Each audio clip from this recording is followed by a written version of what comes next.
Acho que quando nós pensamos na Casa do Benin, enfim, refletindo sobre esse lugar tão importante no coração da cidade de Salvador, a gente pode destacar várias questões. A Casa do Benin, a importância política e a importância histórica desse lugar, pensando a Casa do Benin, a sua exposição, a sua própria concepção, como um documento muito importante da história dessa cidade, da história dos movimentos sociais, da história de ruptura com uma perspectiva hegemônica, com uma perspectiva eurocentrada de abordagem da nossa cultura. Dona Lina Bardi já estava fazendo, era o governo de Mário Kertes, e Dona Lina Bardi estava fazendo já alguma interferências na cidade, era muito amigo de Pierre Verger.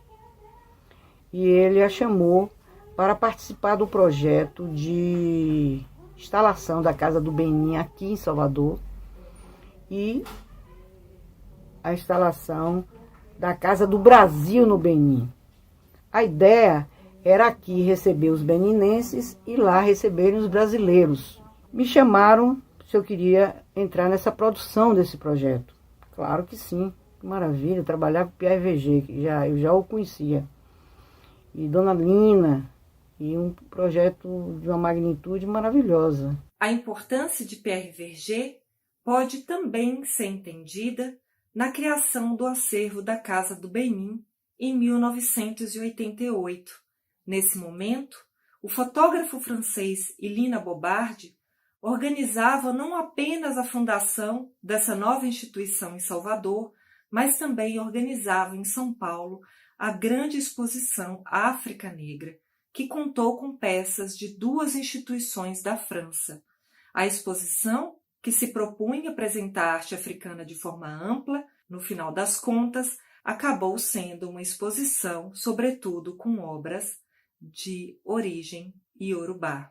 A viagem de aquisição de peças para a então instituição que se inauguraria na Bahia também foi realizada por Pierre Verger.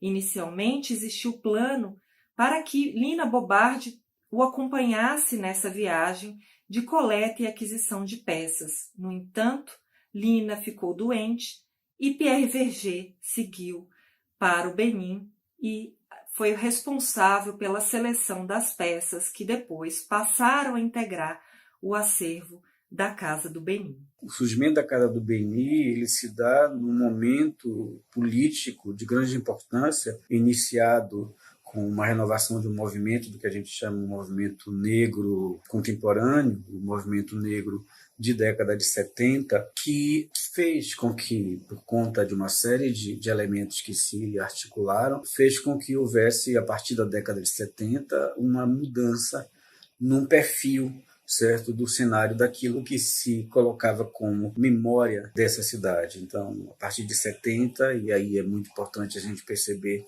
que é um movimento iniciado em 70, que entra pela década de 80, que vai na perspectiva de casas de cultura, dá origem à própria Casa do Benin, mas também ao Museu Afro-Brasileiro da Universidade Federal da Bahia, e a gente complementa esse ciclo com a Casa de Angola e a gente complementa esse ciclo com a Casa da Nigéria. O termo arte africana contemporânea é uma nomenclatura que reflete uma visão de mundo do Ocidente.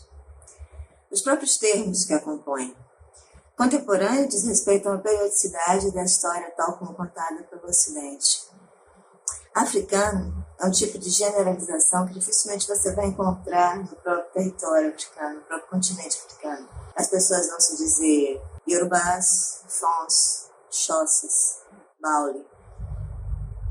E o termo arte, sabemos que o que entendemos no Ocidente por isso, muito pouco se parece com a maneira com que civilizações africanas entendem essa dimensão da realidade que está muito conectada a uma ritualização do cotidiano. E a gente vai ver isso nas pinturas corporais, nos penteados, nos utensílios domésticos, na padronagem dos tecidos. A Casa do Benin foi implantada em 1986 e antes disso foi uma comitiva daqui para comprar as coisas, as peças de lá, A inauguração constou de uma exposição lindíssima das fotos de VG, de um por um, tinha fotos de um por um.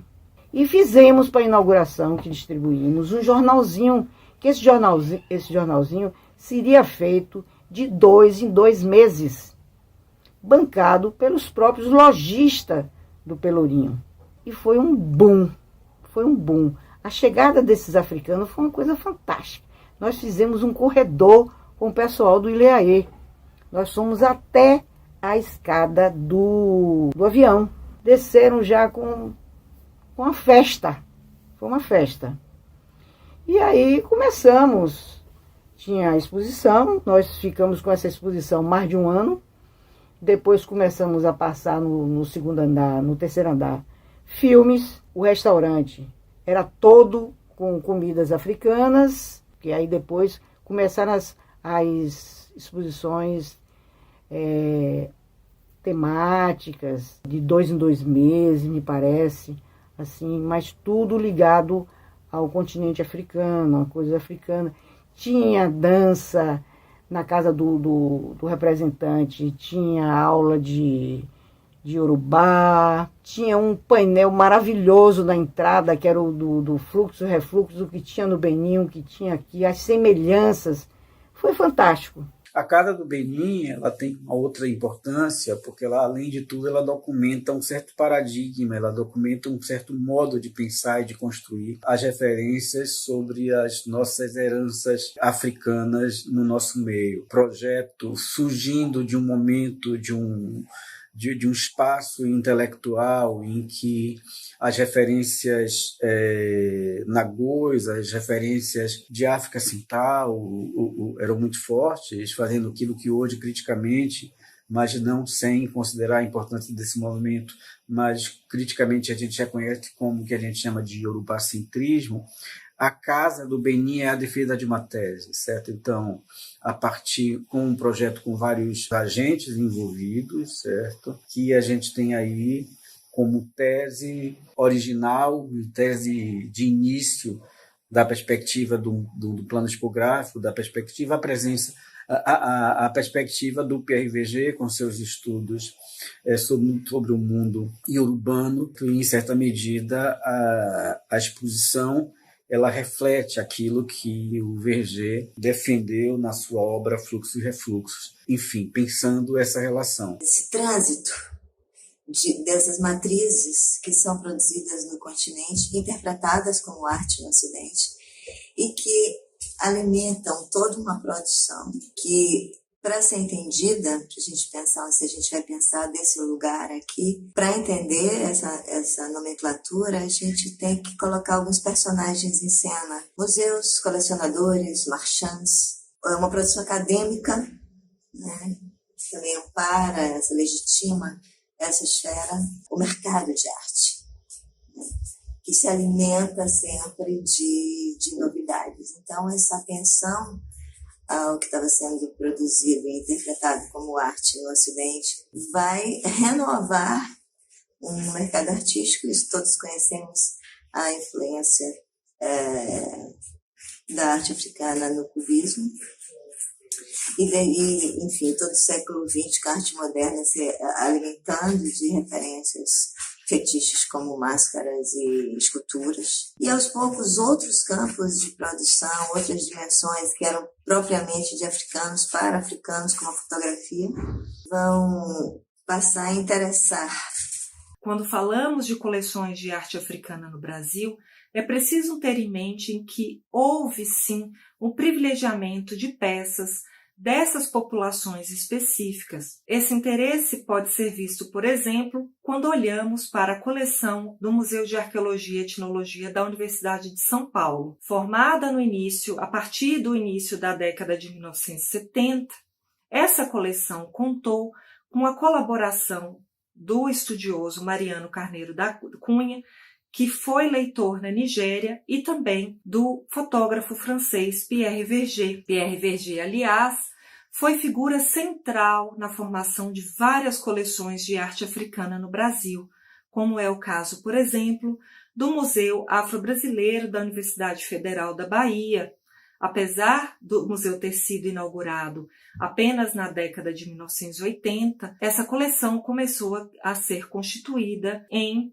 anos anteriores, a partir das viagens de Pierre Verger. Geralmente, quando as pessoas vêm para a instituição conhecer sobre o acervo, visitar, conhecer as peças, ver as peças, eles vêm com um olhar de que é uma arte exótica, né? O olhar exótico sobre a arte africana, sobre a cultura africana, nesse caso sobre a cultura e arte beninense.